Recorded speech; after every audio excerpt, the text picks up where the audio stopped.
Welcome. This is Watchman Privacy. I'm Gabriel Custodiet. If you like this listener-supported show and you want it to succeed and improve, please consider supporting it through one of the methods listed at watchmanprivacy.com. I have a privacy guide sold on Amazon, courses, and consulting.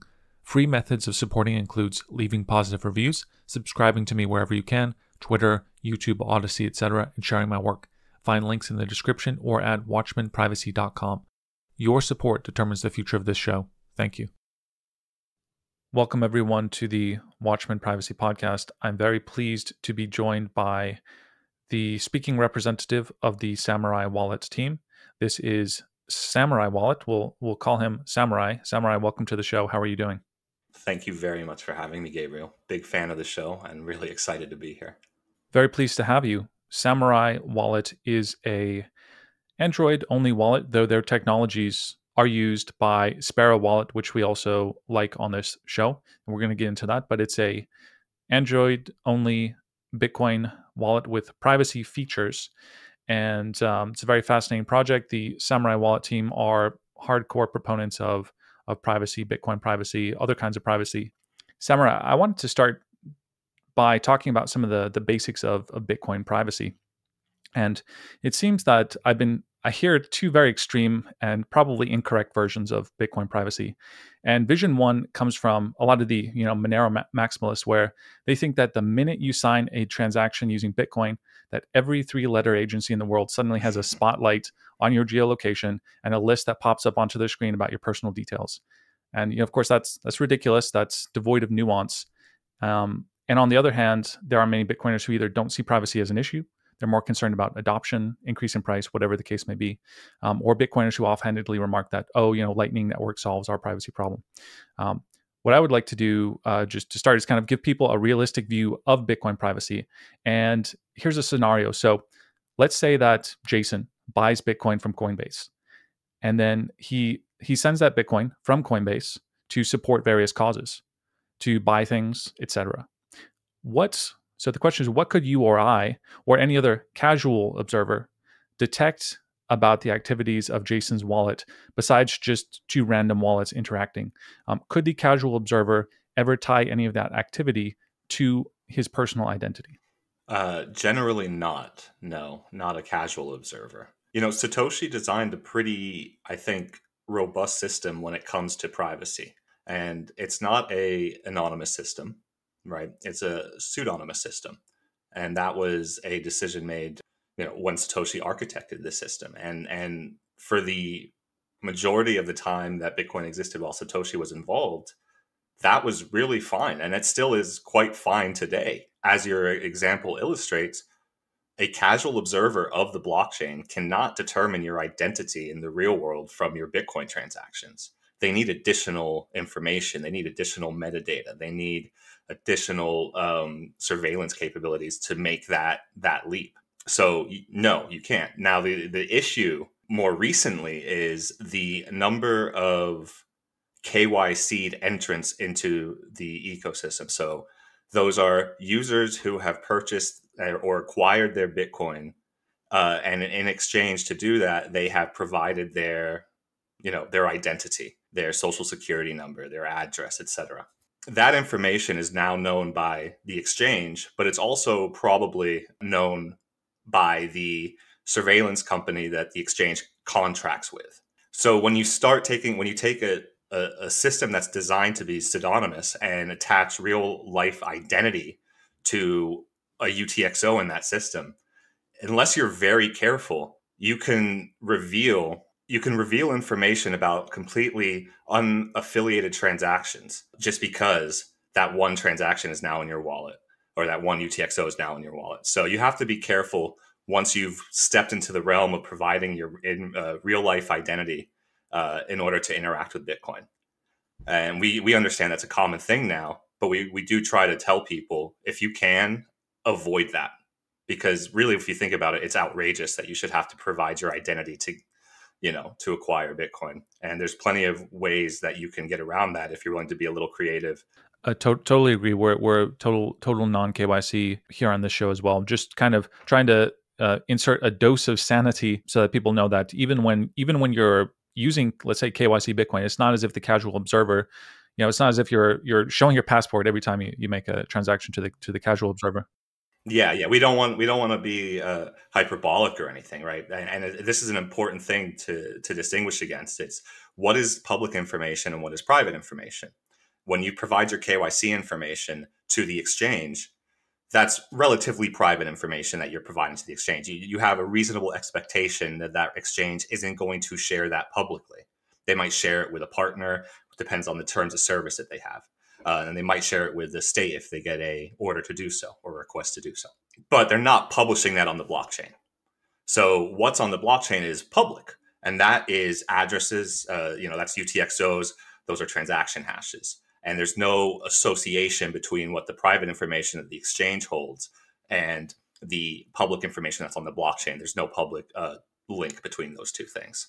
Right. And of course, I totally understand that we're not just trying to protect ourselves from the casual observer. What we're trying to have privacy from is these companies like Coinbase and the chain analytic companies that they hire, which are ultimately in this to give that to the government should the government require that. And of course, privacy from government is our threat model ultimately.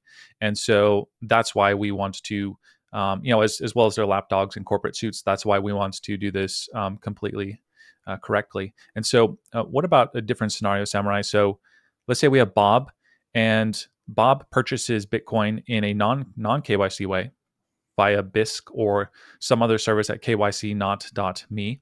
And now Bob uses that non KYC Bitcoin. He goes to the Miami Bitcoin conference. He buys some stuff there. He pays for groceries in his hometown of Leeds, England. He also uses it to support some kind of controversial protest and for other things. How would someone, government or chain analytic or otherwise, tie those transactions to Bob's personal information? How could they do that in that instance? Oh, it'd be very unlikely. It would be feasible if Bob was already under some sort of active surveillance, for example. So if someone was surveilling Bob and followed him to the Miami conference, for example, and noticed that he made a transaction there with his wallet, talked to the person who he made the transaction with, got that transaction ID, they would know that, okay, this is Bob's coin. We know that now, and we can follow along. But that's the assumption that there's active surveillance ongoing on Bob already. It's very unlikely. Right. And I also bring that example just as I was kind of thinking through this, just another kind of dose of sanity. Obviously, we want to protect how and where we use our Bitcoin as well, but also just to say that it's not like this is not just a baked in surveillance system, full stop. There is a decent amount of privacy. Like I think it's Andreas Antonopoulos says, Visa is 100% surveillance. Bitcoin's like 75% or something. Yeah, yeah, and even that might be too much, really. I mean, as I said, the pseudonymous design of Bitcoin, I think, was an important decision by Satoshi. I don't think people would have accepted a completely blinded cryptocurrency announcement, like Monero, for example, when Bitcoin was announced. Like people had a hard enough time understanding Bitcoin and getting their heads around that, and you could audit everything about it. You have the public blockchain, you have this and that, you can see the supply, you can do this. To introduce something completely brand new, revolutionary, and have all of the confidential transaction style stuff on it, I think it would have been too much for people, and it just would have been too big of a bar of understanding. So I think he made the right choice there. As a pseudonymous system, it is private enough. It's fine. The issue is when you start applying KYC on top of it, and these surveillance companies have gotten out of control with, well, one, the data they receive, but then also the extrapolations they make with this data. So no, I think the system overall is fun, and that's why and we do everything we can to increase the options that users have all on chain. We want people to be able to interact with the main chain. We think the ability, fine, there has to be layer twos, there has to be layer threes eventually, but ability for just the individual to interact with that base layer, I think, is going to be essential. Otherwise, this may be a tool used to curtail our freedom as opposed to maximize it. No, totally agree, and I want to ask you about some of that in a moment. But just kind of encapsulate my idea here. If I were to find somebody to meet up, pay them in cash for Bitcoin, and then use that Bitcoin to pay for a Molvad subscription, like nobody's really going to know that Yeah. who I am. So there is some expectation of privacy in Bitcoin, but I hear Seth for privacy and other people over my shoulder, metaphorically, they're saying, yeah, but people have gone to jail over this, the Canadian trucker protests, et cetera. And maybe we could also talk about, and I'm sure you're on top of this, what are some prominent cases of people who have gotten screwed over by the fact that Bitcoin has a transparent blockchain? Yeah. Well, I mean, the big one right now is Roman Sterlingov for allegedly running the Bitcoin fog mixer, which was a centralized mixer from, I don't know, to 2012 or something, 2013.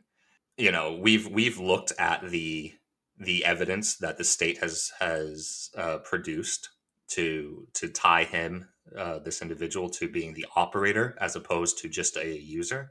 It's shaky, and that's a nice way of putting it. It's if I was going to be rude about it, it's really fucking bad, really sloppy work, and the analysis is so heavily reliant on a heuristic that is known to be easily broken and utterly unreliable. The most shocking part about this case is there's no other real corroborating evidence. So the state is almost exclusively relying on a chain surveillance report produced by Chainalysis without adequately explaining, I believe, to the judge, and it hasn't gone before the jury yet, but it's getting ready to. But adequately explaining that these are probability analysis. These aren't deterministic analyses. There are varying degrees of probability to this, and as far as we're concerned, that the standard has to be beyond a reasonable doubt, right? Especially when you're talking about someone's life, because he's looking at 50 to life. And if there's 70% probability, well, there's doubt there, and the probability isn't even that high. I would argue. So that's the big one, and that's the most concerning one, again, because there's nothing else. They're almost exclusively relying on this report from Chainalysis, which we've looked at and is terrible. They came into it with a conclusion, and they built the report to support their conclusion that they came in with. And there's a good Bitcoin podcast episode I'll link where two lawyers who are representing him kind of describe the case. But let's take a quick step back here, Samourai, and talk about these chain analytics companies that have come into existence to protect us, of course, is what they say, to basically use all the resources at their disposal to look at Bitcoin's transparent blockchain and make inferences. And I would guess that as much about them as any other person out there. I wonder if you could just, for the audience, many of them are just kind of hear this term chain analytics and they have all these assumptions. I wonder if you could tell us about these companies, like who are the big players, what are their motivations, and what exactly are they capable of? So I like to make sure there's a distinction, actually, before we go on, and one is chain analytics, and the other is chain surveillance. And what I believe these companies we're talking about, which are the Chainalysis or Elliptic, are the two big players. They surveil the blockchain. Their goal is to attribute each UTXO to a legal identity and map the network out that way. And they contract with exchanges, private exchanges, but also primarily with governments. So they contract with the exchanges to provide.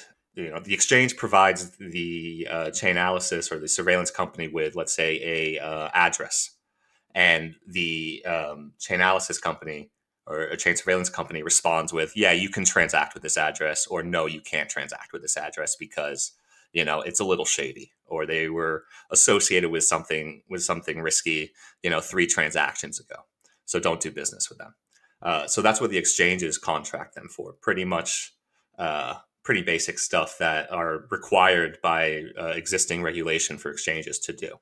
The government's contract with them to, produce reports for DOJ, active criminal proceedings, court cases, etc.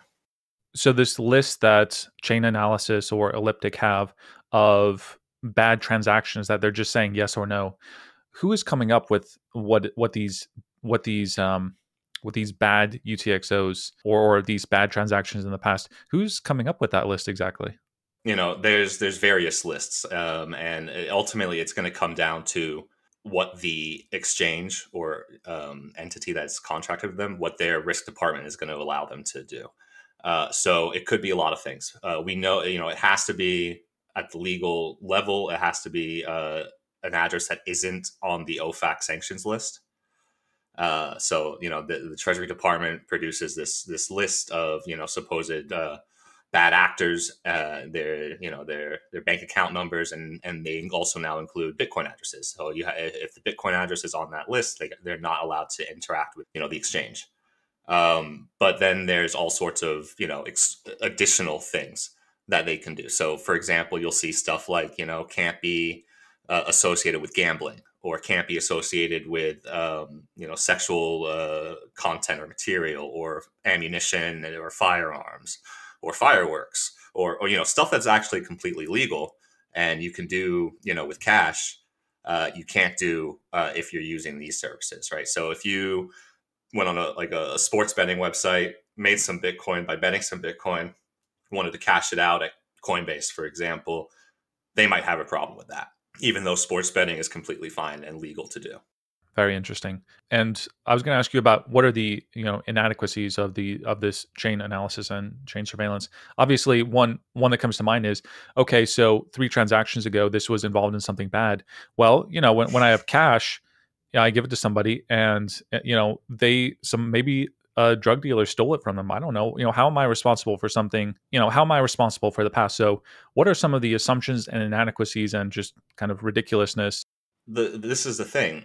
The entities that are responsible for foisting that kind of regulatory requirement onto Bitcoin is Chain Analysis itself, right? So they created the problem, and they are marketing the solution to the problem that they created. There were no regulatory rules around these types of transactions that would have required exchanges to perform these types of things. That it hadn't been established yet. This happened. Chain Analysis came around on the scene late 2014. They created the problem. They created the solution, and then they got in bed with the governments to make sure that their solution would need to be contracted legally. Like you would have to, by law, contract with Chain Analysis or one of the handful of other entities if you wanted to do business. So they made a really nice regulatory moat for themselves. This concept of taint is ridiculous and doesn't exist. There is no such thing as taint on the blockchain. It's an externally created heuristic. Unfortunately, they were very successful in that narrative, both in capturing the minds of users and also capturing the legislature. And you have now, and the regulators. So you have law and regulation, again, basically saying if you want to do business in this space, you need to hire one of these handful of entities. Right. So I think we can easily see how a lot of that can be corrupting. Just on a big principle here, I posted this on Twitter a few days ago. I'll just read it. So I say, the most morally degraded people say privacy tools help bad people. So what? Giving the tool of regulatory power to inevitably bad people is the solution?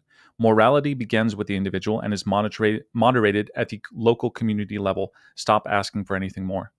I don't think we need any of this stuff. We are fully capable of policing ourselves, obviously, and our local communities. We need to stop offloading this stuff to third parties, especially ones that have all kinds of power over us. It's ridiculous. It goes against all the success of human civilization throughout history, and we need to reject this ethical and moral view just outright. Absolutely. So another interesting thing about the blockchain is that it's not just your past transactions, but the future transactions that you can be punished for. So if Coinbase, for example, sees that you transfer your money to a self-custody wallet, and maybe you do some coin joining or whirlpooling, they could witness that, they could, I guess, use the power of a chain analytics company if they wanted to, and they could say, look, you used something that you purchased from us and you did something naughty, so we're going to close your account. Are there any instances, am I correct at saying that, and are there any instances of examples of that you could point to and share with the audience? Yeah, you're absolutely right. This is a relatively new phenomenon that we've started to see in the last couple of years. Traditionally, what we had experienced before was, once it left the exchange into your custody, the exchange did not want to know what you did, didn't care to know, and has no business really to know. It's only recently that they've started to look and decide, well, actually, we don't want exposure to you if you do this. And again, it's the same as the previous answer. It could be things that are illegal, things that are gruesome and you really want, police to be investigating, child porn or something terrible. Or more than often, it's not stuff that's not illegal, like ammunition, firearms, fireworks, sex work, all that kind of stuff.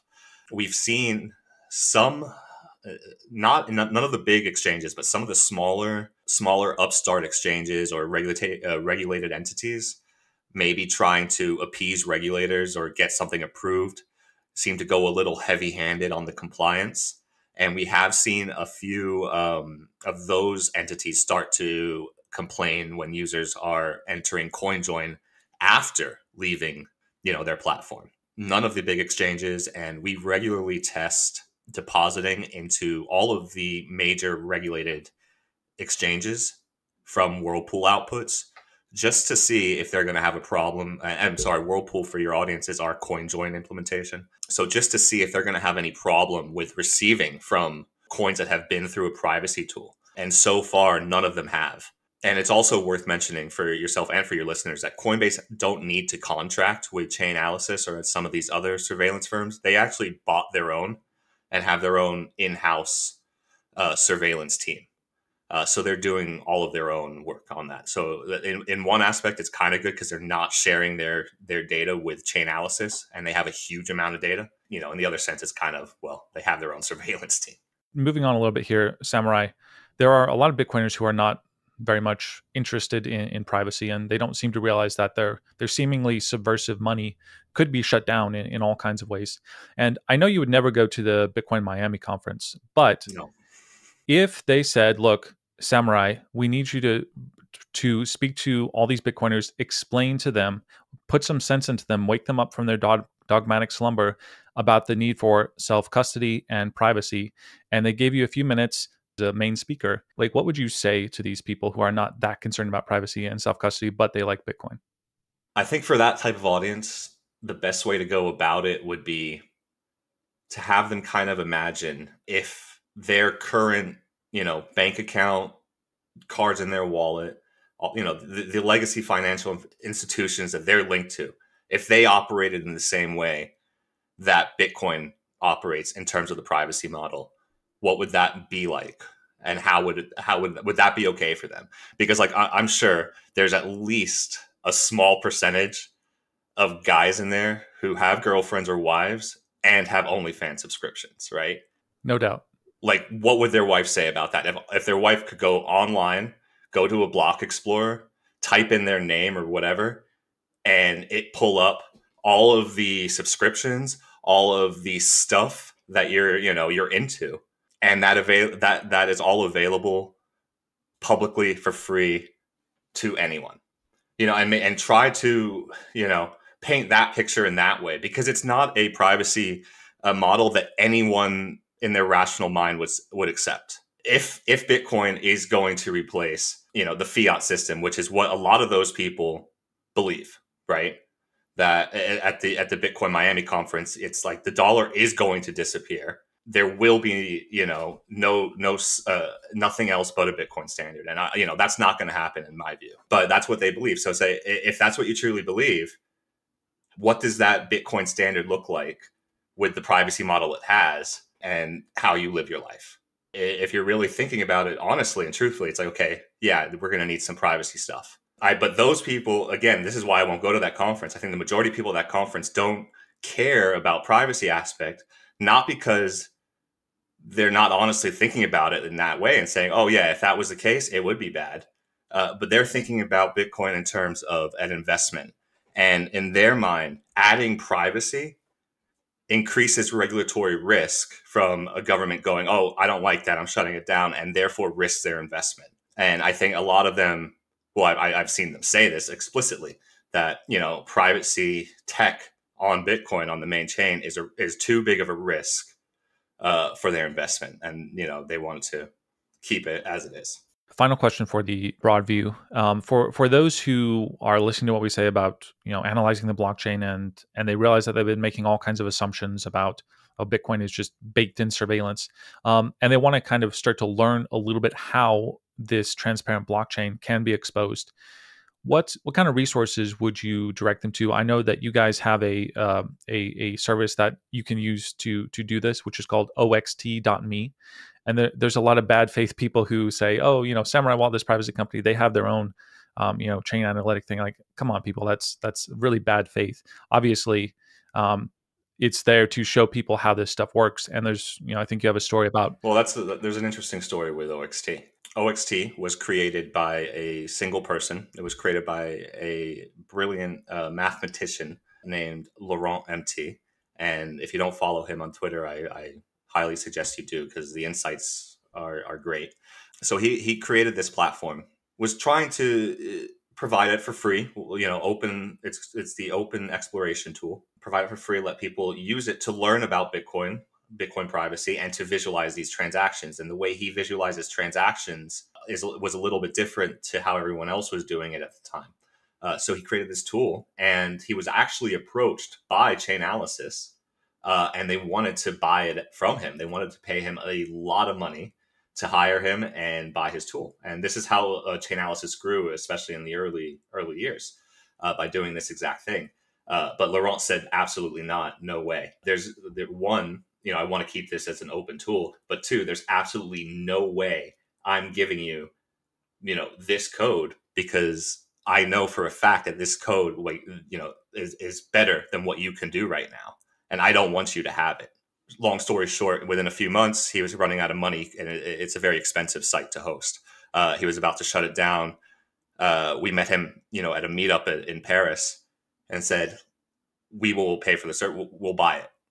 And you keep running it. You do whatever you want to do, but we'll make sure it's paid for eternity. Because one, this needs to be kept free. It needs to be kept in the hands of people who want it to be open and not used for this black box bullshit. Wants it to be, create analysis that can be reproduced, that is verifiable, and helps you learn, and helps us build better tools. So OXT is out there. It's totally free. If you think that it's logging your IP address, we have a Tor hidden service you can go to use it. I recommend that people do use it. But to answer your question, I would start with our YouTube basic privacy series. It's like 6 videos, I think, 6 or 7 videos, and they're all less than 5 minutes. But by the end of it, you will have an awesome understanding of the basic concepts of a Bitcoin transaction, and how it interplays with Bitcoin privacy, and how to get started using OXT. So it's a really small time investment, but the knowledge that you'll come away with, is tremendous. And that's, in my view, that's the best way to get started, because then after that, you have tons of articles, stuff that we've written, stuff that other people have written. You can go down a huge rabbit hole. But if you start with those, you're not really going to get it, because there's so much terminology. There's so much that you actually have to kind of like have prerequisite knowledge of. So the videos kind of starts you right at the beginning. And that's the best way I can suggest. I do want to get to Samourai Wallet itself now. And as I said, we'll have some tutorials, some links to tutorials, people just walking you through the basics. I wanted to appeal to your experience, Samourai, and just ask you, like, what's the history of privacy wallets in Bitcoin? And when you guys created yours, were you building from something? Were you inheriting something? Like, what's just the overview of where privacy wallets have come to where we are now? Great question. That I've done so many of these podcasts, but I have never had that question, and I'm happy to go into that. So we started in early February 2015. that's when my partner and I said, you know what, let's do this thing. And what happened right before that was there was a project called Dark Wallet, and that was by Cody Wilson and Amir Taki. Cody would become later famous for the Ghost Gunner in the 3D printed gun world, and Amir would become famous for being a very respected Bitcoin Core developer before it was called Bitcoin Core, creating the bit process that we still use today. But then also, fighting terrorists in Syria for a while before coming back. So he's just kind of an out there guy. He's a brilliant guy.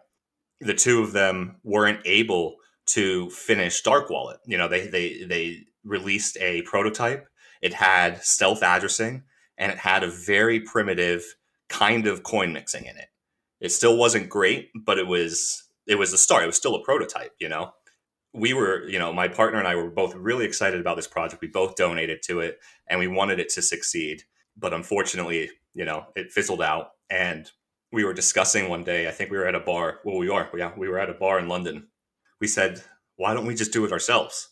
Dark Wallet's dead. That's not coming back. No one else is talking about privacy anymore. Like, Dark Wallet was the last. Everything is now about mass adoption. We're not interested in that. Let's do it. And that's how it was kind of born. So it was born from Dark Wallet not doing anything, but coming out and showing that it was possible. So, we emailed them. We had some communications with the Dark Wallet guys, asked them if they were considering coming back.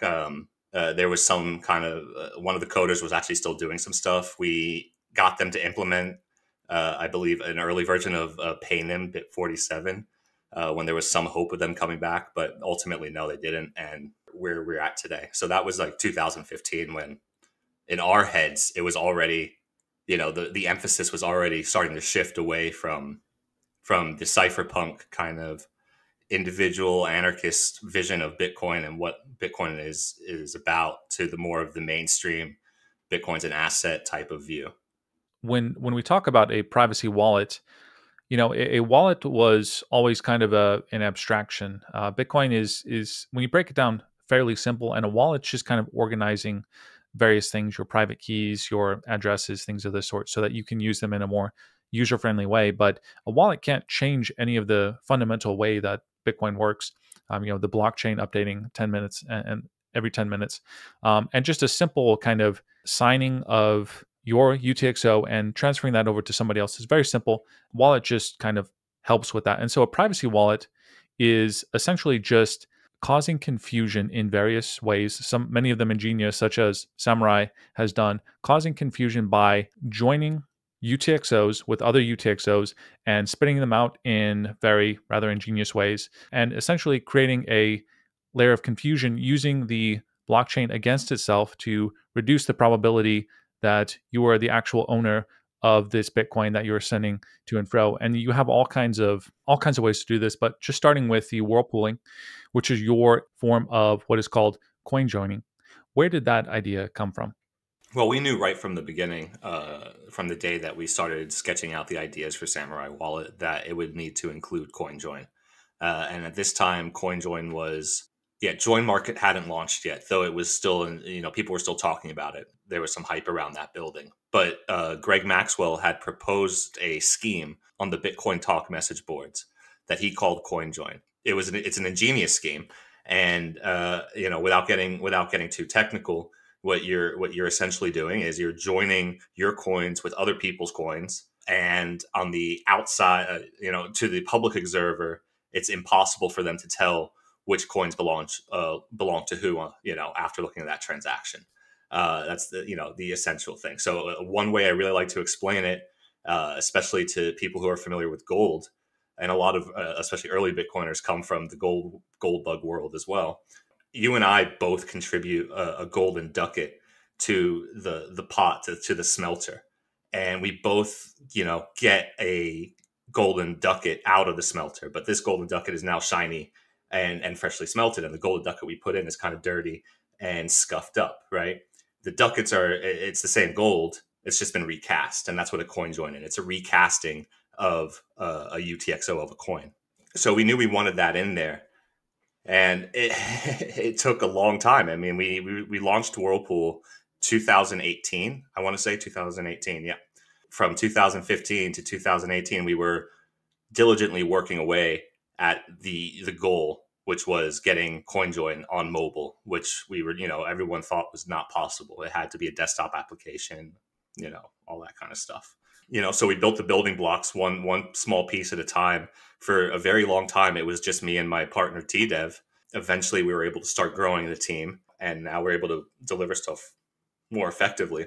But it was just the two of us grinding away for the longest time, and we needed the building blocks. And one of those building blocks, for example, is our platform called Dojo, which is a full featured wallet server, Bitcoin full node, Tor hidden server, Tor hidden service, indexer. So it's designed to take people who have a zero full node and get them started with a complete package without a lot of technical understanding needed for configuration and such. So we needed to build that before we could deploy Whirlpool, so that users would be able to connect to their own nodes before Whirlpool. That was one of our internal prerequisites. So a lot of work went into into the beforehand, before Whirlpool came to CoinJoin. And what was the impetus to, so Samourai Wallet only available on Android, also available on F-Droid. And if you're using something like Graphene OS, yeah, you can have it there quite easily. Not on iPhone, as you said, not on desktop, which is where a lot of people prefer to be doing their Bitcoin. What was the motivation just to have it on Android? Our skill sets were more on mobile to begin with in terms of development, and there's only two of us, so we're not going to take on something that we weren't as familiar with. And at that time, there wasn't like Flutter to create one experience here and then translate it over. And we prefer native applications anyway. We didn't want to make a JavaScript based app. We wanted something native to the ecosystem. So we already knew Android. We already use Android. None of us use iPhone. And we both believe that the future is mobile. It's not desktop based. Like if you talk to any youth of today, like I know my younger brother and my younger sister, for example, they don't really interact with a desktop. The only time someone young might be interacting with the desktop is for gaming. Most people are on their phones or their tablets if you're, under a certain age. And that's all you get. That trend's only going to continue. I heard something disturbing that there's PhD students who don't know how to even interact with a file system on a computer. They don't get that concept because they've never really interacted. Yeah, that's like a thing that's happening. People are, there's companies all over the world that are complaining that they're having all these hires that have no idea how to interact with their systems. They've never used a file system. They never used a file explorer. The world is changing. The future is mobile, and there's plenty of desktop-based browsers. Like Sparrow is such a desktop-based wallets. Like Sparrow is a phenomenal desktop wallet.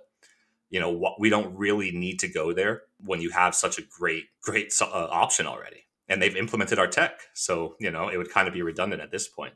Yeah, exactly. So let's walk people through this. They go to F-Droid, or if they need to, the Google Play Store. They download Samourai Wallet, and they now have it. They click on it. They're starting up for the first time. Walk me through what you would do so that you're not compromising on anything as regards privacy. How would you set it up right from the beginning? Let's say that you are a user who knows about Bitcoin. They know enough to know that they don't want to screw themselves over in any potential serious way in the future, and they want to do things correctly, even if they have to do a little bit of learning. Sure. Okay. Yeah. So, one of the first things I would say is the wallet asks you when you first start it up, when you first launch it, it asks you if you want to enable Tor. That's a prerequisite. You should enable Tor. If you don't enable Tor, and you don't connect to your own node, then our node could theoretically log your IP address. We don't, but you have to take our word for it when we say we don't. So if you don't want to take our word for it, enable Tor, and we won't see your true IP address. It will be a Tor IP address. So there's that. The second consideration is connecting to a full node, right? So Samourai Wallet is a full node-based mobile wallet, meaning it needs to connect to a full node. If you don't have your own full node already, you can connect to our full node, which we run.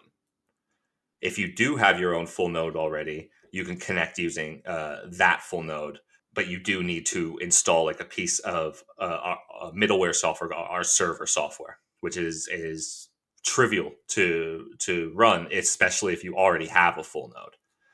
But if you don't have a full node, and I think we're assuming this user in particular doesn't, getting started, and the user wants to run a full node, knows why they want to run a full node. Getting started running a full node using Dojo, is what we call it, is the best option for them, because all they have to do is download one zip file, change a few modifications in a text file, setting modifications in a text file, like create a couple passwords and so forth, and then run one shell command, which is dojo.sh install. And what it will do is install the latest Bitcoin core, install all the components that you need, like a database, like Tor, like an indexer, everything that you need to succeed in connecting your Bitcoin wallet to your full node and using it privately and securely without having to do any crazy network configuration or anything like that.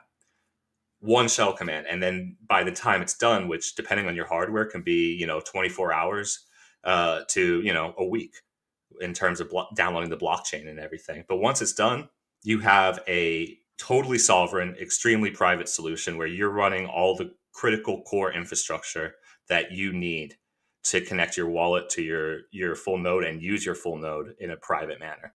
I've seen some people say, look, it's a privacy wallet. Why is Tor not activated just by default? Why is it even an option? What would you say to those people? Well, they obviously have never really interacted with the Tor network that much. Tor has been under a sustained attack for the last 8 to 9 months, making it very, very difficult to sustain a decent connection for very long. By making Tor the default, we would be increasing our support costs in terms of people getting in touch with our support team saying, why isn't my wallet loading? What's going on with this? Why is this so slow? Why is that? People who aren't ready or don't understand what's going on. We do offer 24/7 support. It's something that no other Bitcoin wallet does. And in order to do that effectively, we need to keep, the volume of tickets that we get under control, because we can't have spiraling costs and support. And one of the ways we decided to do that is not make it default. We do ask, before any wallet state happens, before there's a wallet created, before any networking activity happens, we ask, do you want to enable Tor? And when people, they try to go for these gotchas, on Twitter, like, well, why don't you do it this way? And they have no recollection of the history of this stuff. I want to ask them, I often don't do it anymore, but I want to ask them, like, well, what was the first wallet to implement Tor, in a mobile app, like where the users didn't have to have Tor already on their phone? Oh, that was Samourai Wallet. Oh, Samourai Wallet developed the library that is used to fully integrate Tor. So all you have to do is press a button instead of, downloading Orbot, configuring that, doing all this crap. Yeah, Samourai developed that. We brought that to the mobile market, and now it's, now people are, getting mad at us because we chose not to make it a default option. Run a successful mobile app first, and then tell me what I should make as default options, because you have no idea. You have no idea what it takes to do this and how much support you're going to, receive. So I just see that as total concern trolling. If a user wants to enable Tor, they'll enable Tor. If they don't know what the hell Tor is, then they shouldn't enable it yet. They'll learn about it and they'll enable it when it's time to. And if you're connecting with a dojo, you have to do it over Tor anyway. So if you're a listening user, obviously you want to be using Tor and you want to be using your own node. And if you're getting into something like Samourai Wallet, which is a little bit more of a advanced kind of privacy thing, just learn to do that and do it. I want to expand on that and then ask myself a question of, well, why don't you force people to connect to dojos? Why do you let them connect to a public node that you host? We've gotten that question, throughout the years as well. Really think about that, right? So you're telling me that the only people that deserve to have on-chain Bitcoin privacy are those who are able to run their own full node. No one else. Right. So if you are, in a country where it is just infeasible for you to run a full node, whether it be because it's illegal and the cops are going to come kick your door in like they were doing in Venezuela, or it's just cost prohibitive. You don't have that much bandwidth. You can't. Are you telling me that that person doesn't deserve the same amount of on-chain privacy as someone who can run a node? It's ridiculous. And I'll bring it back to our beginning of our conversation about the connecting an identity to a Bitcoin transaction. Like you can't. There has to be an external information, right? We talked about that. It's the same thing here. We're talking about two different types of privacy. We're talking about network privacy, and we're talking about on-chain privacy. Network privacy, where the user is deciding, I don't have a full node, so I'm going to trust that this public node that Samourai operates isn't nefarious. And I trust that because, well, these guys have been around now since 2015, and despite a lot of chatter, there's never been anything, bad that's happened. So I'm going to trust it. And they don't have anything about me. They don't know anything about me. And I'm running Tor. Yeah, what's the worst that can happen? Okay. Or they say, or you go, I don't, trust that. I'm not going to use it. But the way you connect to the Bitcoin network, so either using my node that I operate or using your own node that you operate, has no bearing on what the blockchain says. That's on-chain privacy, right? You looking at a transaction on the blockchain don't know if the person who made that transaction used their own node or not. You have no idea. You just see a transaction. So a chain analysis, a surveillance guy, isn't worrying about who has what XPub or what node was used. They're looking at the transaction. The only time that's not true is when the chain analysis or the chain surveillance company is running a node, which they do on Electrum. So if you connect to a public Electrum node, either in Sparrow Wallet or using Electrum, you are very likely connecting to a node that is run by chain analysis. We know that for a fact. So really, it's better if you don't have your own node and you can't run your own node. You really can't. Then it's better to use our node if you trust that we're not chain analysis than it is to use a random Electrum node who you don't know who runs it. You know what I mean? Does that make sense? Yeah, it does make sense. And, this stuff is not simple. It's not easy. And so we expect the user to do some work as well. And if you're privacy people, you know what to do. Run Tor and learn about nodes and just do that. Well, that's exactly the other thing. Like, who is going to be attracted to Samourai Wallet? It's not going to be, someone who does not care about privacy at all. Like, they obviously have to care about privacy if they're seeking out a privacy wallet, quote unquote. So more than likely, our user base is going to know what Tor is, know to enable it, and if they're not running a node already, they're more than likely going to run a node once they look into it and say, oh, this is actually pretty easy. I can do this, in the span of a couple hours, I can get this set up. So once we set up the Samourai Wallet, we're in. One of the next big features people like to use is the Whirlpool. The Whirlpool being the coin join that the Samourai team has developed. And if you've heard me talk about Sparrow Wallet, it's the same. It's the same kind of feature. In fact, the liquidity of the Sparrow Whirlpool. Is this the same group of people that is in the Samourai Wallet?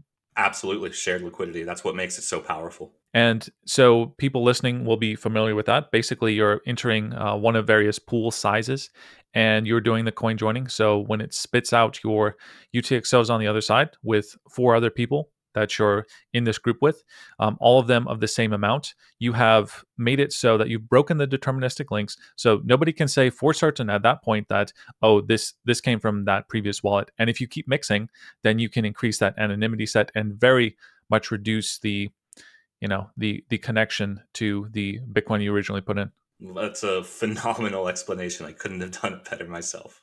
Yeah. So with Sparrow, I'm just curious, was that a difficult kind of partnership for Sparrow to take your Whirlpool and put it into their wallet? No, not at all. It was a great partnership. So Craig reached out to us, let us know that he wanted to implement Whirlpool. He had done his own research. He had researched Whirlpool, Wasabi, Join Market, various options, and run his own benchmarks, run his own scripts, and determine that Whirlpool was the best option in terms of incentives and in terms of mixing quality. And I think he has a great. I think he wrote a blog post about it. It's probably on the Sparrow website. So he reached out to us and said, he wants to do that. We said, absolutely. We had some stuff going on, but we decided internally, like, let's drop that or pause that for a while. Let's dedicate some resources to, whatever Craig needs in terms of if we need to make some changes to the library or some changes to the client, whatever he needs to successfully implement, let's do it, just because it will be so powerful to have a totally independent client hooking in to the single liquidity pool.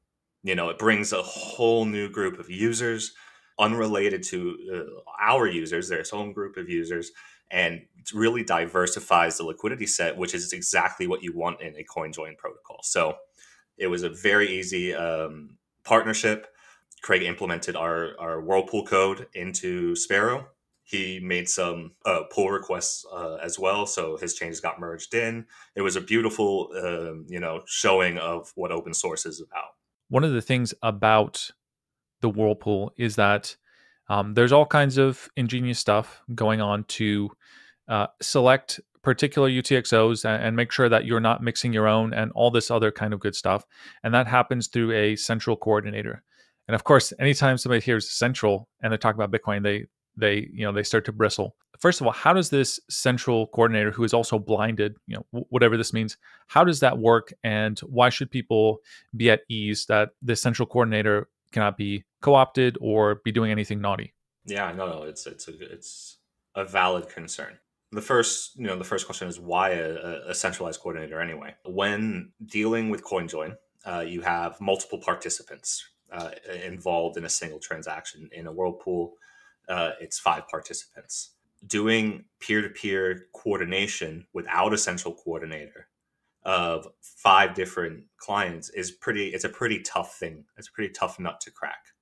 And it's been, Join Market did crack it with the Join Market release in 2015, right around the time Samourai launched. And they did crack it, and it was ingenious the way they did it. They used IRC servers to do the coordination. So, there's still a centralized server, but there's, doing coordination, but there's many centralized servers doing it, right? So you could have a rogue server in a Join Market configuration, but it would be outvoted by the rest of the honest, servers.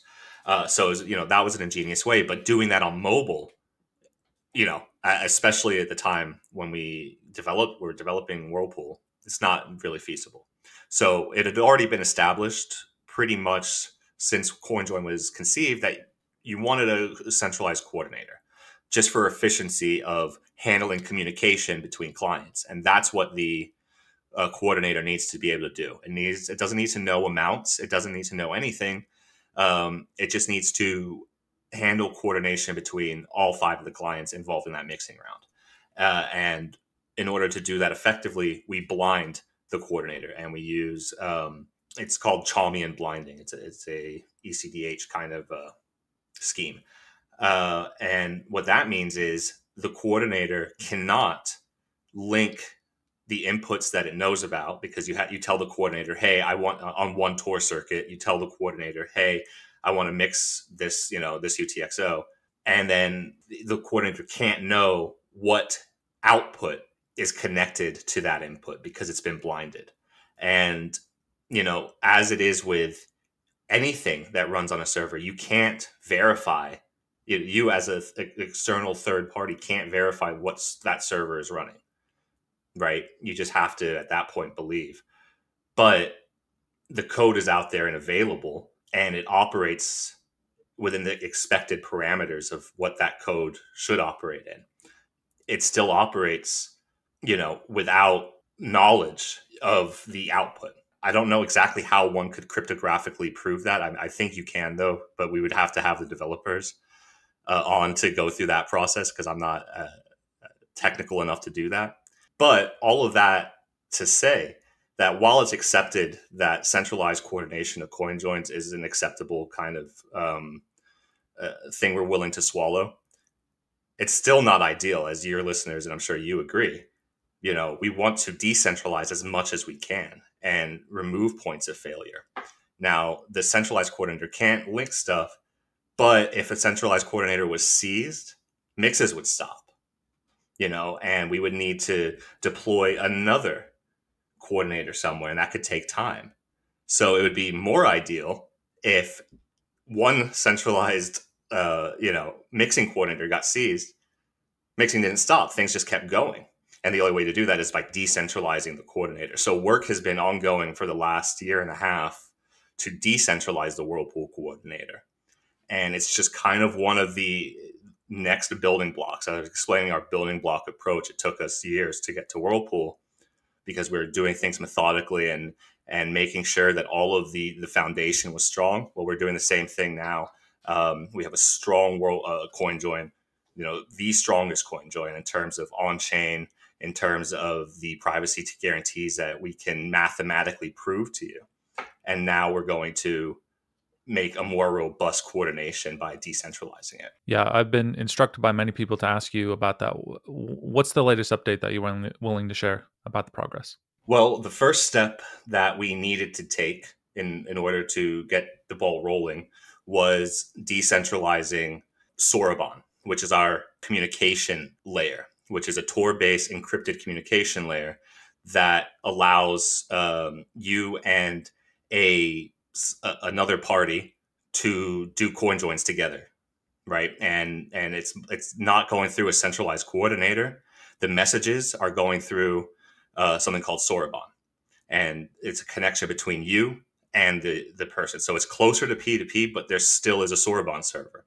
So the first step was to decentralize a Soroban server. So we think we're there on the Soroban server, and within the next few months, there should be a public beta of a decentralized Soroban server. So you'll be able to run a Soroban server on your dojo, on your wherever you want to run it. And we're going to publicly test that for a while, make sure everything's running smooth on that, because that kind of framework is going to be what's used in Whirlpool. And we already started internal testing on it, so we assume it's going to work properly and at scale. So Soroban's coming first. Completely decentralized Soroban is coming first. Then after, we'll start seeing more on the Whirlpool side. Excellent. The Samourai Wallet has other kind of features which are also doing similar things to spit out outputs that are confusing to chain analytics people. And instead of getting into the details of those, which of these would you be using if you were sending funds to somebody? Well, if I'm sending funds to you and I know you use Samourai Wallet, I would say, hey, let's do a stowaway together. Because a stowaway is a type of transaction that is a coin join, but it doesn't look like a coin join. It looks like a simple transaction. It's using two parties, me and the person I want to send to. In this case, in this example, you. It's one of my favorite transactions because it looks so innocent on the blockchain. It looks like a simple transaction. Has could have a couple inputs, but it always has two outputs. And most simple transactions have a couple inputs and always two outputs, destination and change. So a stowaway transaction, and this is why we call it stowaway. A stowaway transaction looks like a simple transaction. It's actually a two-person coin join. And my favorite part about it is the amount that's displayed as the value transacted on the blockchain is totally wrong. So the true value transacted is not shown on the blockchain. It's one of the coolest transactions. It's also known as a pay join. Some wallets have pay join support. It's the same concept, same idea. We kind of came up with the idea or implemented the idea first before there was something called pay join. Then pay join came after. Biggest difference with pay join is with pay join, you're interacting with a server or an endpoint, like a merchant. With stowaway, you're interacting peer to peer. So I want to donate to you, or you want to donate to me. We interact together. If I'm sending Bitcoin to some place like a store or a cafe or someone who doesn't use Samourai, if I'm able to, I'll use a Stonewall transaction. If I have someone I'm able to to collaborate with, which is another type of collaborative transaction. So let's say I message you and I say, hey, I need to make a payment to, pay for my VPN. Will you help me make this transaction? You and I will both get the benefits of the transaction, which are increased entropy, increased confusion in terms of our UTXOs, and we'll both pay half the total miner fee. So your buddy has to be okay with that. But we do both get essentially a coin joined UTXOs back for very cheap. And we've created a very confusing transaction on the blockchain together. If I don't have any friends, and I still want to do that type of transaction, you can do something called a join bot transaction, where it's the exact same thing as I mentioned before, except your friend in this case is the join bot, which is a bot that we run that will use post mix UTXOs to join with you. It's kind of a tool for just getting started, just testing the waters, seeing how things work. Maybe you don't have any buddies or friends in Bitcoin yet, so you want to be able to try this tool out, use the join bot. And then at the lowest level, just use it by default. You can't do any of that stuff, no problem. Just scan the QR code, enter the amount. The wallet will by default apply the most private settings it can. So by default, it's not going to reuse addresses. By default, it's going to do like type change. So you won't be able to tell on the blockchain which is the destination and which is the change address. It's going to do, if it can, it's going to do a stonewall by default without, you having to do anything. So if you're just really brand new, you don't really know anything yet, but you need to transact, you can do so with Samourai Wallet because the defaults are going to go towards the privacy end of things. And as we said initially, if you're just getting non KYC Bitcoin, you've done a whole lot for yourself, and then you have all these, Oh yeah, all these tools in addition. It's not surveillance city like a lot of people want to talk about. So that is like a Monero talking point. I hate it. I love Monero. I think Monero is really cool. I don't really use it that much because I'm pretty much all in on Bitcoin, but I don't have any aversion to it. I think it's great tech. But I wish like they would just chill on that talking point, because it's not Bitcoin is not a surveillance network. Bitcoin is a marvelous innovation, and it gave birth to Monero, gave birth to everything, and it would do us all well to focus on privacy on all of the major chains that people are using. It doesn't matter whether it's an altcoin or not. If people are there needs to be privacy because people need privacy. To call Bitcoin a surveillance, network by default, and it's framing things completely incorrectly. It's being, I think they're doing it on purpose. I think they know what they're doing when they do that, but it's not true. You can absolutely use Bitcoin privately, but, and it's a big but, you can shoot yourself in the foot. So you have to take things slow, right? And it would be wise of you to learn what you can. Learn about KYC, learn why you might want to avoid it, learn about Tor, learn about, running your own node, learn about not giving custody of your keys. That's, in my view, even more important than running a node. You need to have custody first and foremost. So no one can, take it away from you. So all of those things. And I think if you just take it slow, if you read the guides, you use the tools that you read about. You can even use Samourai Wallet in testnet mode if you download it from F-Droid, right? Like you don't even have to risk real Bitcoin. You can just test everything if that's the type of person you are. Go down that route, and it's fine. If you're totally new and you're this far along in the podcast, I said a lot of words just then that made zero sense to you. Stonewalls, this, that. Don't worry about it. You can use Bitcoin privately, but just take it slow, read, and listen to this podcast and the other podcasts out there that I'm sure will be linked, because these are people that are trying to give you the best footing going forward, because they've all made the mistakes they're talking about. We're all telling you like this is what you should avoid. exactly, yeah. I'm okay if somebody wants to criticize the heck out of Bitcoin privacy, but back it up. One palate cleanser. I don't know how much we know about Satoshi's wallet. Apparently, there's a ton of Bitcoin in there, and it has not been moved. If you were Satoshi and you were under immense scrutiny and you needed to move those, it was time. It was time to move those. You wanted to do something with them. What would you do if you were in his shoes? Oh gosh. Well, I mean, there's no getting around. Those coins can't move without people noticing, right? So as soon as those things move, the whole world is going to know about it. It will be a major story. What do you do? Well, obviously, you need to use a coin join of some sort. I would use Whirlpool, clearly.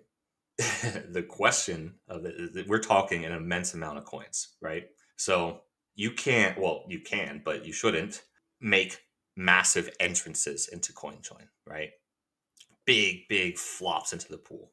I would do small amounts, maybe 500 Bitcoin at a time into Whirlpool 0.5 pool.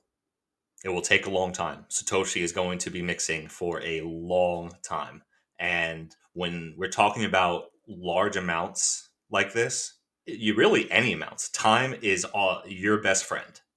The more time you add to your mixing process, whether you're mixing 500 BTC or 0.01 BTC, the more time you introduce, the better your non-set, the better the network topography is, the better the timing analysis, resistances. It's just the right way to go about things. So Satoshi, with his thousands and thousands and thousands of Bitcoin,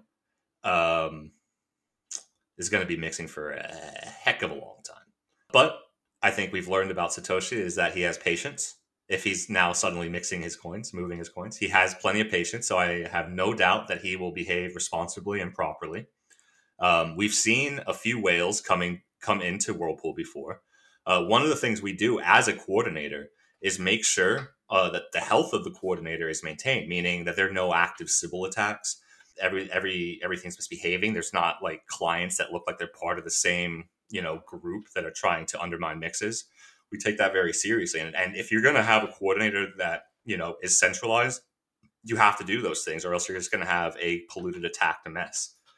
So we've seen whales coming into Whirlpool, and one whale in particular that I do remember, he did exactly what I recommended. He came with batches of 500 BTC. We at first were skeptical. We thought this might be an attack or something like that because there was quite a lot to come in. But no, it looked like he was behaving very well. He would wait until all 500 were mixed, and then another 500 would come in. And he wasn't running multiple clients. He wasn't doing anything nefarious. And that's how I think Satoshi would behave.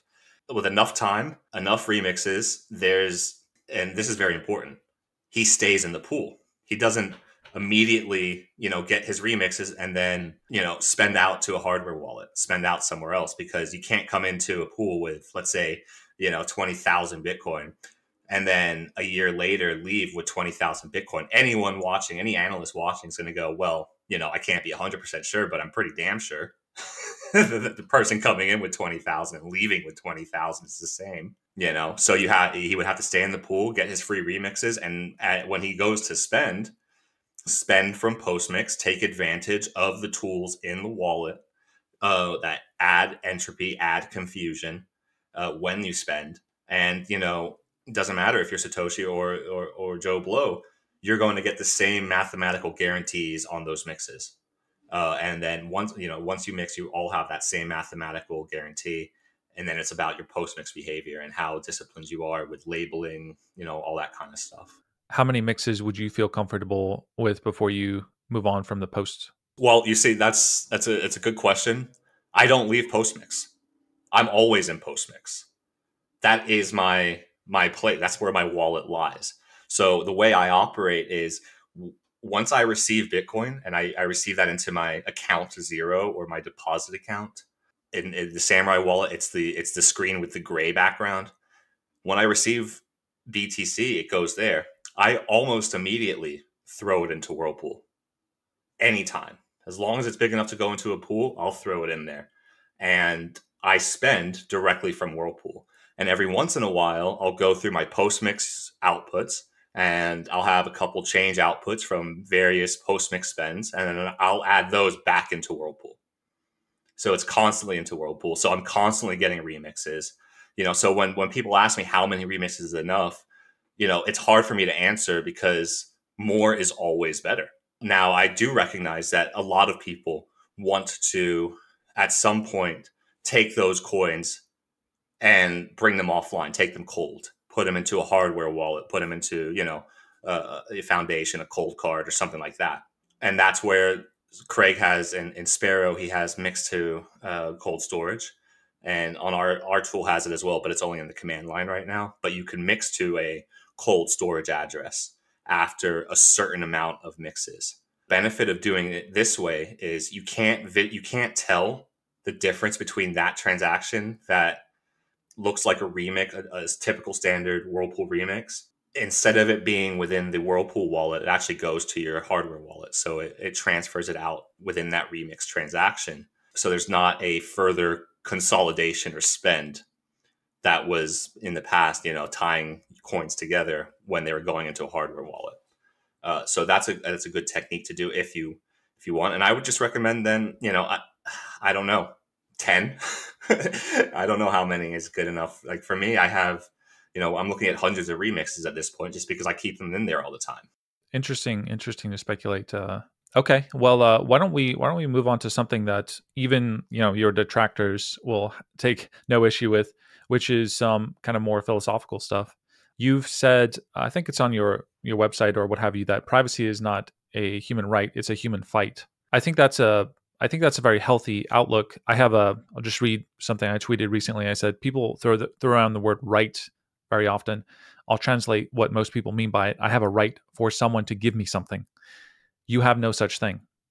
And then I explained, here's a more compelling idea of a right by Sophocles' character Antigone, where she says that basically a right is something that you have by virtue of the fact that you're human, right? The U.S. Constitution says, right, we hold these to be self-evident, and they don't come from government; they come from our Creator. And so all these people who say, I have a right to privacy, what they're really saying is we want the government to create laws for us to give us privacy. Of course, if the government is giving you privacy, you've already lost privacy. That's a contradiction in terms.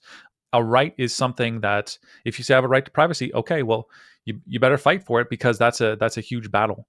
I take it that you guys at Samurai Wallet also see that. Just read any history of anybody. Every fiat currency, of course, has eventually been destroyed through inflation. You cannot ever trust a government. You have to fight for everything. You have to etch out every inch of freedom that you can in this world. And that's what you guys at Samurai Wallet believe in. Yeah, absolutely right. Yeah, absolutely. I think you described the kind of the theory of natural law, as in these rights don't emanate from the state. The state that can't grant you these rights because the state doesn't have the ability to do such a thing. The rights come from you, from Creator, from God, whatever you believe in. But they're natural. They're innate. And exactly right. The term, I have a right to this, or I have a right to speech, I have a right to privacy. It's a cop out, and it's defeatist. It's like, no, yeah, you have that. You absolutely have that ability, but you're not getting that right from government. And the fact that you have any semblance of that right now today is only because people in the past shed blood for you to have that right. It's eroding very damn quickly. If we're not careful, more people will have to shed blood at some point if we have any hope. It's a fight. If you need to have that outlook and you need to have that attitude, or else you're gonna get trampled. And I can't see, after everything that we've seen over the last few years in terms of unprecedented actions by the state, locking down entire economies, shutting down the world, implementation of vaccine passports, like it's just stuff that only a few years ago was inconceivable. To see all that play out, I don't understand how people can't realize this is a fight, and it's a fight to the death. Right, and that's why I don't have a problem with Samurai Wallet on Twitter. A lot of people. This is the reason I think why there are so many detractors. Samurai Wallet is uncompromising in all aspects, even including interacting on Twitter. There was a recent person, you shared their video, but even they said their Twitter, they're not very polite on Twitter. I compare this to like the Punisher. Right, the Punisher is out there, great moral core, going out there fighting evil people. He's not a family man. He's not a nice person. Right, he's probably not a good friend, but he gets the job done because that's his mission. Hey, I'll take that. I'll take that. Look, let me put it. I was thinking about this because I knew this was going to come up, and it's funny because I'll have people, come into the Telegram, for example, our Telegram community, and they're new. They've only kind of seen a few tweets here and there. They've heard a lot about how mean I am. And they're a little timid, but they're interested. All the hubbub, all the drama or whatever, the people, they want to know what the hell's going on. So the ones that do, they come in and they ask questions. And I'll spend, or they install the wallet and have a question. I'll spend like an hour with a person on Telegram, walking them through the basic crap about Bitcoin that I've done, for the last 10 years. And at the end of it, they'll be like, wow, I thought you were really mean, or that's what I heard. And then they'll hang around for a little while, and some big name, big name in the Bitcoin community will come into the chat room, Telegram, and they'll see me treat that person like absolute trash, and they have no context, right? They're just looking at it and they're going, man, okay, now I get it. He is mean to some people, but not to everyone. Like, what's that about? You have to remember, we've been doing this a hell of a long time. Okay, we've been doing this as in Samurai since 2015, and been involved in Bitcoin since end of 2012. All these characters, we know them, we've interacted with them, we've dealt with them, and I have absolutely zero patience, zero, for people who are not coming from a place of good faith. They're coming there to concern troll. They're coming there to, expand a narrative, anything like that. I will shut it down immediately. I have zero time for it. But anyone who's there asking legitimate questions, even if they're questions like hard, I think you guys are, the NSA, and this is why, and they're putting real points that I can actually respond to, and it's because like someone's misled them down this path. I will spend an eternity with them because I know they're coming from a place of trying to get to truth, and I have time. I have all the time in the world for people like that. But I judge. I think I'm a pretty good judge of character, and I'm pretty good at being able to detect when I'm being sold a tale, or when someone's trying to get me into a gotcha or trying to concern troll, and I just end it right there. And I have no problem doing it. We don't have a social media manager. We don't have, a marketing team. We don't have an advertising budget. We don't do any of that stuff. That's just not how we operate. You either use the software because it does what it does properly and it fulfills the need that you have, or you don't. And that's the end of that, right? Like, and my Twitter persona, or how I behave on Twitter, if you don't like it, just unfollow. The software is not dependent on that. You don't have to follow that account. I can only be who I am. And I think people misunderstand a lot of the time when I say something, but I can only be who I am, and I am who I am. And there's not, like I said, there's not some intermediary who's running this account. It is literally me. I think I've done some pretty good things using the account. I alerted the community to the AOPP fiasco, which I don't know if you know about that, but that was like a big thing. It would have silently passed through into all these non-custodial wallets had it not been for my Twitter account going and saying, hey, this is what AOPP is. This is why we're against it. And we really encourage you to email your wallet developers who are implementing this and ask them not to do it for these reasons. And that worked.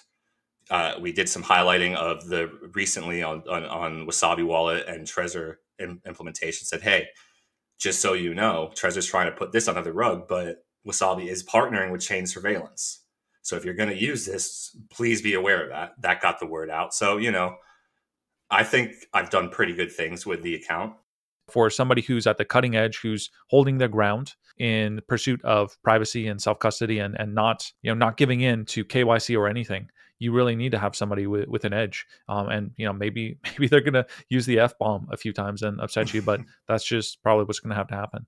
Another thing that Samourai Wallet does not do is it doesn't toe the Bitcoin line. You're on a lot of Monero shows, and you say, look, I have a lot in common with you guys, and you talk about the potential of having atomic swaps with Monero in your wallet, and you have trashed Lightning, or certainly criticized it. Maybe you'd agree with trashed. You criticized Lightning and Liquid and all these other things that mainstream Bitcoin people are hold up as their savior. And I'm just curious, what has been some of the biggest pushback that you've faced? Have you taken anything from that pushback?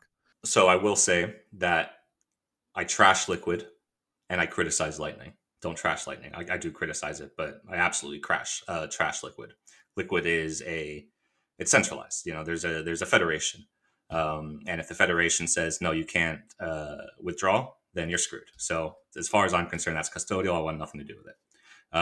So I trash that. That's absolutely not a layer 2. That's some company's thing, and that's cool, and there's cool tech there, but it's not a layer 2.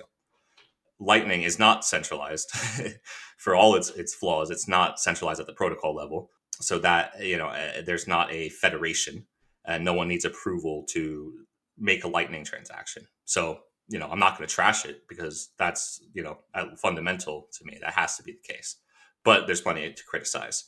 And when I do the criticizing, I'm not necessarily criticizing Lightning as a technical idea. It's more the way it is being evolved to be the second layer. And I think it's very dangerous that and this is what we predicted early on, is that it's going to evolve towards a centralized model where all of the apps and all of the way of really interacting with Lightning are going to be centralized due to the complexity of Lightning and how difficult it is to actually interact with Lightning in a non-custodial way. And then there's plenty of privacy issues that obviously people are aware of and working on. I'm not here to tell people what to work on, what open source stuff they should do. If you're into Lightning and you want to build on Lightning, that's awesome. I'm not going to, criticize builders or developers. Again, it's one of those things where we've been around for a while. I saw the way Lightning was introduced and I saw the way it was stuffed down our throats as the scaling solution, when in reality, it was one of many proposed scaling solutions. And there was at the time a mempool fee event going on in Bitcoin where fees were very high for a sustained period of time. This was actually due to an ongoing spam attack, but the response was, oh, well, we need layer 2 now or else this whole thing is going to fail. Lightning is kind of ready-ish. That's the one. And we thought it was rushed. But again, it's one of those things, we've been around long enough, so we've seen this stuff develop. Someone comes in brand new today, sees Samurai Wallet going, yeah, no, Lightning shouldn't be this layer 2. And literally everyone else around them going, yeah, it's layer 2. It's the best thing since sliced bread. They're either going to go, well, those guys are kooks, or, well, I should at least maybe listen to the arguments that they're saying, because they're, something different being said. For the rest of your question, we've pretty much got resistance to what we were doing from day one. I don't really know why, but from day one, we got resistance from pretty prominent people within the Bitcoin community. I kind of know why, actually, if you want me to get into it, but let me paint the picture. Samurai is just me and TDev. We have maybe 75 private beta testing users, meaning they've had to request access to the APK. I don't think we were in Google Play yet. And when we had a private group where they could tell us the bugs and stuff, it was very, very small, 75 people or so. There was a project going on at the time by a man named Christoph Atlas, who's a very talented security and privacy researcher in Bitcoin. He had come up with a way of de-anonymizing early coin joins called coin join Sudoku. Really cool stuff. He was involved in a project called the Open Bitcoin Privacy Project. Him and a partner wanted to score Bitcoin wallets on various privacy techniques and ratings. We said, okay, well, we have a version of the wallet. We would like to submit it just so we could get feedback and make changes and improve the product. So we submitted it. It was one of many wallets that they reviewed. Long story short is we ended up getting a higher score just because of the way the matrix was set up. We didn't have anything to do with the scoring, but that's just how we got a higher score than Bitcoin Core Wallet. And that absolutely infuriated the Bitcoin Core developers. So one of them got the APK from, I guess, signed up for became number 76 of the group, got the APK, decompiled it, and, wrote a massive Reddit expose, quote unquote, saying, how we were using third-party APIs to do balance lookups. We were doing this, and all of that was true, but we had never claimed otherwise. And anyone in our private, this wasn't publicly available. Anyone in our private group knew that already. We were just using third-party APIs because we were testing transaction building algorithms. We weren't doing node stuff yet. We were manipulating transactions, doing the first early Stonewalls, doing stuff like that. So they made this whole expose. I tried to respond. I did respond. I said, look, yeah, we are using third-party APIs. It's not anything we're hiding. And it's our goal to get off of third-party APIs before we go to Google Play.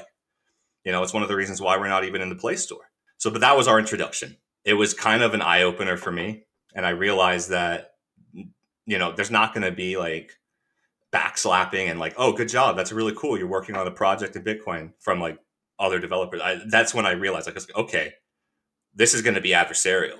And then at that point, I realized that, and that's really, yeah. I mean, it's crafted the product because we've had to basically fight every step of the way. We've had no support. Like, we're not on the Bitcoin.org website.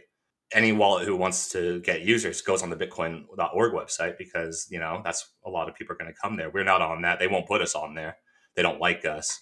And it always stems back to that Reddit post about our wallet, you know, that served 75 people in 2015 was using third-party APIs, even though, of course, we haven't used third-party APIs since 2016. You know, but yeah, so that they taught us that. Funny story, continuing on down the line. It's now 2016. One of the co-authors of that Open Bitcoin Privacy project, his name is Justice Ramvier. So it was Christoph Atlas's partner, Justice Ramvier. He authored what would become Paynim. So he authored Bit 47, which is essentially stealth addressing in Bitcoin. Amazing technology. So cool. We saw it. We're like, we're implementing this. This is freaking awesome. We can have stealth addresses. We can, you know, this is so cool.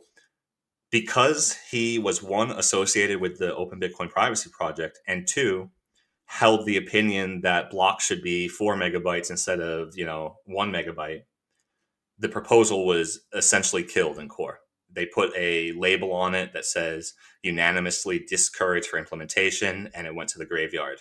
But because of our prior experiences with these guys, we already knew, like, hey, just because these guys said that, that's not the full story. Let's look at it ourselves. Let's look at the code ourselves. Let's talk to Justice.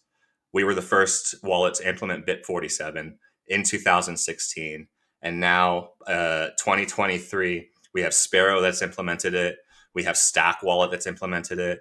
There's more that are coming. I think, I'm not going to say any other names, but yeah, there are more that are coming. Blue Wallet implemented it. So being able to look at like the click or the top of the food chain guys of core developers or influencers or big names, big followings, and just kind of stick a middle finger up to them and say, you know, we're going to do what we want to do. We're going to build the tools that we want to build.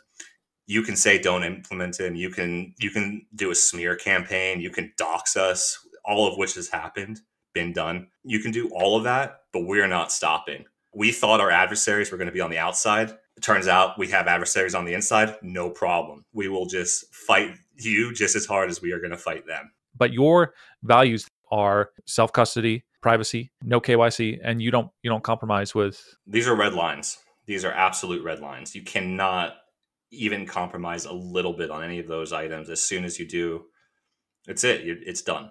So yeah, we won't even implement. Like, we've been offered, people have emailed us and said, hey, implement this API. It will allow people to buy Bitcoin with, you know, debit card, and you don't have to collect any information. They just go put in this information. It comes to us, and it's all. And we were like, absolutely not. Are you crazy? There's no way that even we would allow KYC adjacent into the wallet. We don't even show the price of Bitcoin in the wallet.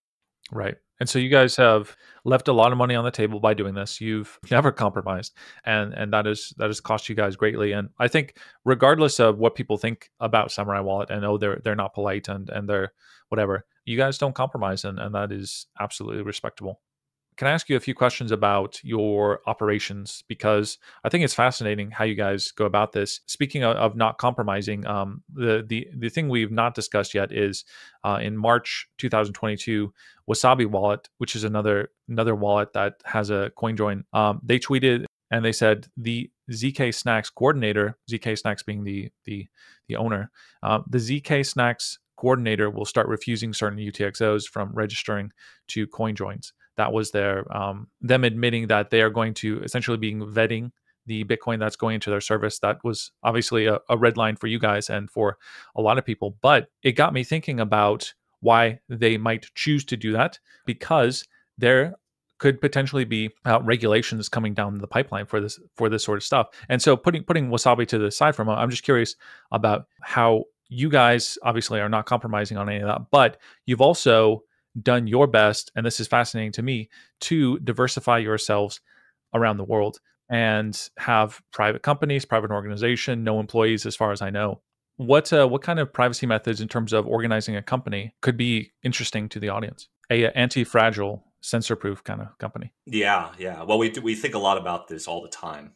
If you have a registered company, now we didn't register a company for Samurai, and there really technically still isn't a company for Samurai. Though we do have various private LLCs that we've spun up from time to time for various purposes. I'll get into that in a second. But if you're going to register a business or an entity, you want to do so in a jurisdiction that is privacy preserving. And as far as I'm concerned, the US has the absolute OG best privacy preserving entity structures in the world. The US LLC is incredible. Wyoming, I think New Mexico, Nevada, Delaware, you can register a company without even giving your name. That's correct. Yes, you don't have to be a U.S. citizen. You can be a foreign national. It's incredible. It's the Swiss bank of our time. It probably will be changing at some point, but can be very useful in a strategy. We didn't register an entity for a very long time for Samurai. It was just myself and my partner, and it's one of those misconceptions that people have is that if you want to start a business, you have to register an entity. That's not true. There are such things as unincorporated entities. The only thing that registering an entity provides you is a state grant of limited liability. Cutting people's hair, then there's licensing stuff. If you're a plumber, there's other licensing. But in general, you don't need to set up a company to do business. It's just something that most people do. So we chose not to do that.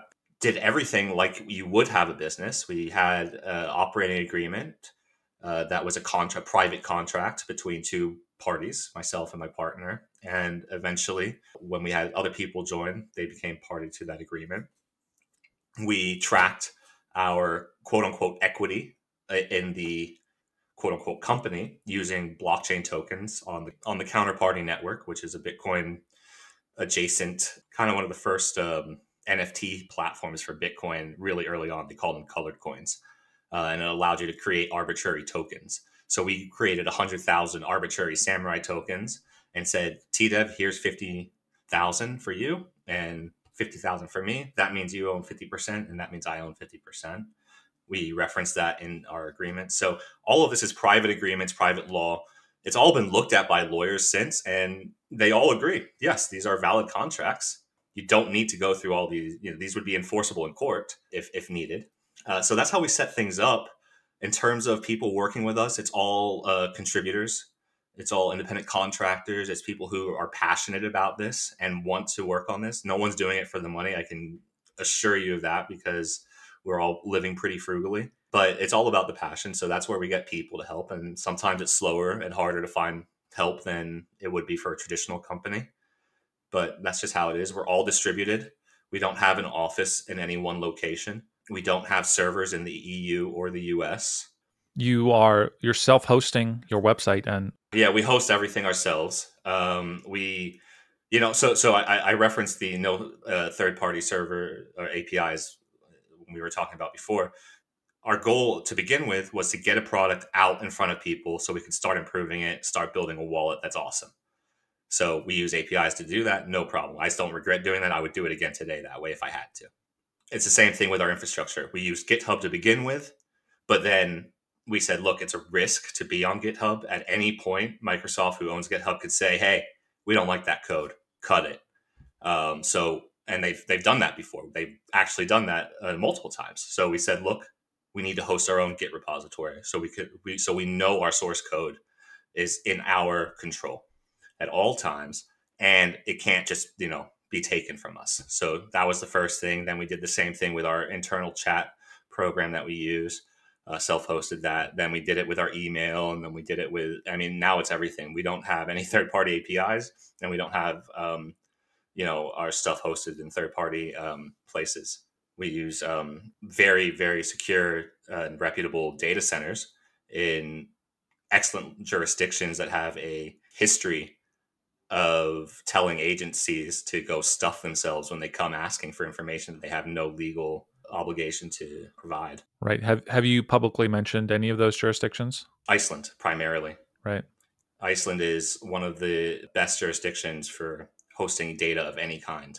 They have very, very strong data privacy laws. Shout out to Orange website. Orange website is phenomenal. They were one of our first hosts back in the day. Yeah. Orange is great. You have 1984.is. You have FlokiNet. There's a great scene of data centers that focus on privacy and accept Bitcoin, all in Iceland. And you do not have to provide any information about yourself to them. Where did you learn all this stuff, or have you guys been kind of thinking it through along the way? But just more broadly, all of these fascinating privacy techniques, distribution, all this kind of stuff. Having a company that doesn't have a legal footprint necessarily. We blazed that trail, man. We were just kind of trying to figure things out. I heard about Counterparty just because we were in the scene, and I said, "Well, this would work. This is literally you could put a cap table on the blockchain, and that's what it is. And you could. I mean, theoretically, if I wanted to, I could sell some percent of my ownership of this Samourai token to someone on the Counterparty network, so a decentralized exchange in that way. Theoretically, they would then own that amount of equity of Samourai. We didn't do any of that. Like, I didn't want to get into anything that could be seen as securities law violation or anything like that. We just used it for tracking, keeping track of equity in terms of, I own this much of this quote unquote company, you own this much of this quote unquote company, without having to use an Excel sheet. We could just use the blockchain for it. So we were just experimenting, learning. Someone asked me recently if I would do it again that way, and I think I would.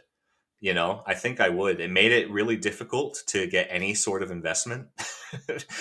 Try getting investment and saying, yeah, no, I don't have a company, but I do have this. If you go to like blockscan.io and search for Samourai, you'll find it.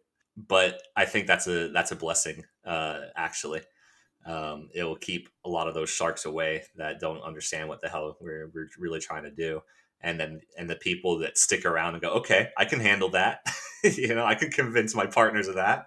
What else you got? Those are the people that you want to be dealing with. With regard to, you guys had some kind of footprint in the UK, and my understanding was that the Whirlpool, which is a type of coin join, it is not a money transmission, right? It's never leaving your hands, right? It's never leaving your custody, and so it's not a money transmitter. But you thought that the UK was going to crack down on your ability to have this feature, and you guys left. Could you tell that story? Yeah, absolutely. So this was, I think the UK had already left the EU by this point. I might be wrong there, but I think so. But they were still discussing bringing in the anti-money laundering fifth directive. So it's the AML D5, Directive 5, from the EU. One of the things that the political nuances of the time was that the UK government wanted to show that we may have left the EU, but we're still part of the community. We're going to play games. So we're going to take the fifth money laundering directive and we're going to ramp it up to 10. We're going to take what you guys are doing and we're going to really jack it up. How nice. So that's what they were trying to do. And what the language was is, any non-custodial wallet provider would be classified as I forgot the term they used. It wasn't money transmitter, but it was some other term. And that you would need to collect KYC and report suspicious transactions and do all the things that a money transmitter needs to do. So this wasn't even about the whirlpooling. It was just about self-custody wallets. Yeah, it was just about self-custody wallets, yeah. Which is how anybody should be using Bitcoin. Correct, yeah. So we saw that, and for a time, it did look like that was going to enter into the regulatory language. Again, we didn't have an entity in terms of for Samourai, but we had just at that time completed a round of investment, and I explained how difficult it was to get investment of any kind, and this round was particularly important because we were out of money. This was entirely self-funded at this point. We had left our full-time jobs. We were making a little bit on some transaction fees that people were paying us in donations. But we were out of money. Bitcoin price had crashed, and we were trying to figure out what the hell we were going to do. We needed to create an entity for this company who was run by at the time a guy named John Matonis, or he was part of it. And John's an old cypherpunk. You know, his reputation got quote unquote tarnished in Bitcoin because he got fooled by Craig Wright, like a lot of people did at the beginning. And he said, "Oh yeah, I believe that's Satoshi," which he probably shouldn't have said without much better evidence. But whatever, he did. That does not take away from the years of contributions to the cypherpunk movement that John brought forward in terms of Hushmail, in terms of just all this stuff. So John was involved. We chatted with him.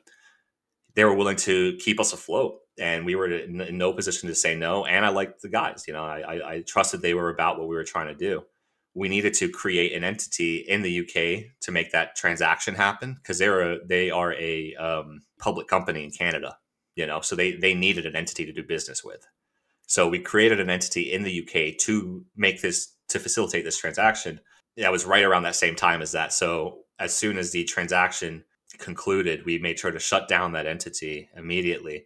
And it wasn't long before I was living there at the time, before I left the country totally. Because even though it didn't turn out to include that language in the legislation, the fact that they put it there shows you where their intention is.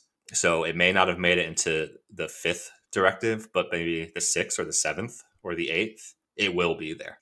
What about this? So, on the one hand, you have people, maybe it's a Peter Schiff saying, you can't do anything with Bitcoin, but you guys have not even had fiat bank accounts, is my understanding.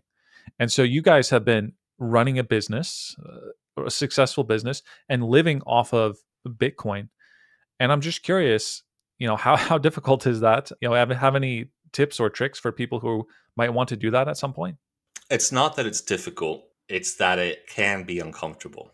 You have to be okay with a certain amount of uncertainty, right? That's how I've been able to do it personally since 2013, and as a business, as Samurai, since 2015.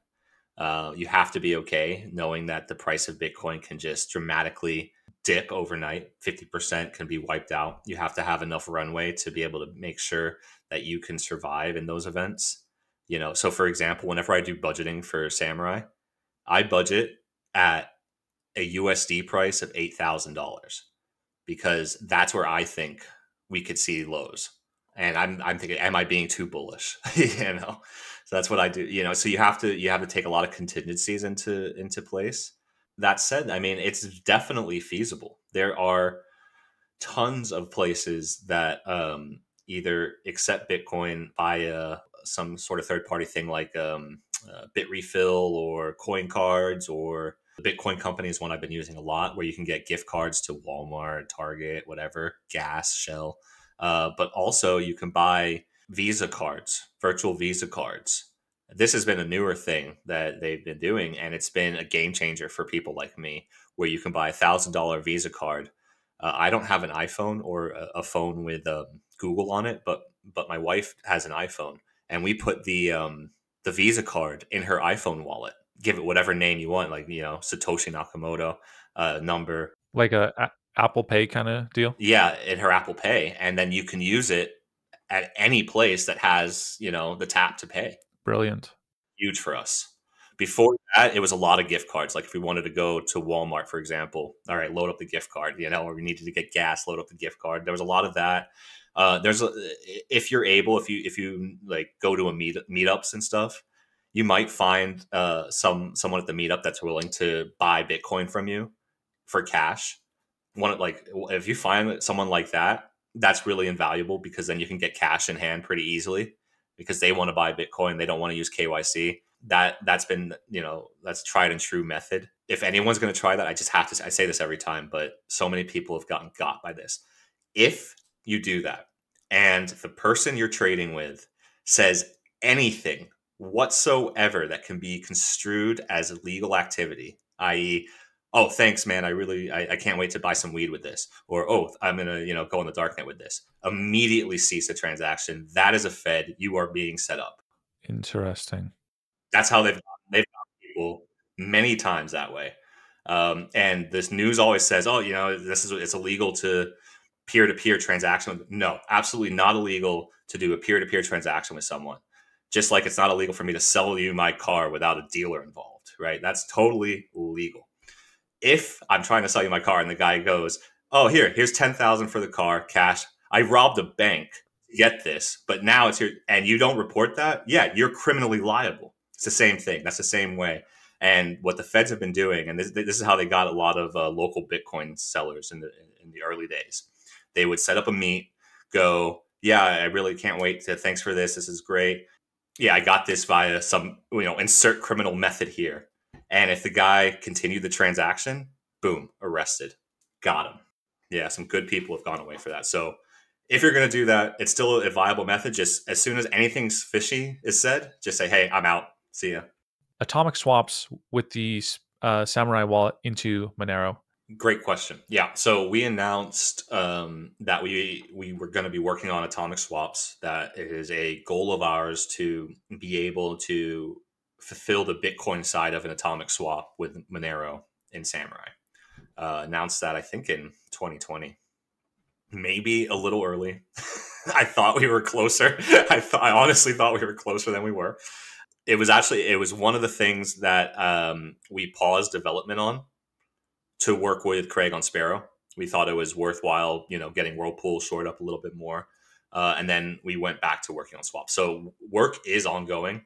I would say it's less of a priority than getting the Whirlpool coordinator decentralized, but it's also a different team working on it. So they're being developed at the same time. I mean, it's going to happen. It will be in the wallet at some point. And we're in talks with some Monero wallets who will act as the Monero side of the atomic swaps, because it's important for your users to understand, like, I don't want Samourai to become a multi-coin wallet. I don't want Monero in Samourai Wallet. Not because I have anything against Monero. I have something against multi-coin wallets. I like a wallet that only focuses on one thing. So we were always looking for partners on the Monero side, and I think we're in talks with some, but it's coming. It needs to happen. A lot of users already swap their unmixed Whirlpool change to Monero, and they're doing that today using centralized swap tools, because that's all that exists. So if we can build a way for them to do it without giving up custody of their Bitcoin and without using a centralized, party who can, run away with the coins, who can do KYC at any point, if we can build a way for them to do that without any of that, keeping custody at all times, decentralized, then why wouldn't we do that? So, Samourai, any final thoughts? And obviously, we'll have links, but any additional links or places you would like to direct people? Follow me on Twitter if you're not too scared by all the bad reputation that I've accrued over these years. Follow me on Twitter at Samourai Wallet. Check out our website, samouraiwallet.com. It's SAMOURAI wallet.com. And I think I mentioned it earlier, the YouTube series, the privacy series. That's where I'll point you to, because really I can't hype that up enough. We didn't actually create it. A passionate user created it. And I was like so taken away with it. I said, this is some of the best educational content I've ever seen on YouTube. Can I buy this from you? Can I put it on our YouTube and get people eyeballs on it? And he said, absolutely. And I would love to make more for you. So hopefully more will come, but watch those. Like I said, they're all less than 6 minutes, I think. So they're really short, small time investment, and you'll get a huge amount of knowledge. And that's all I have to show.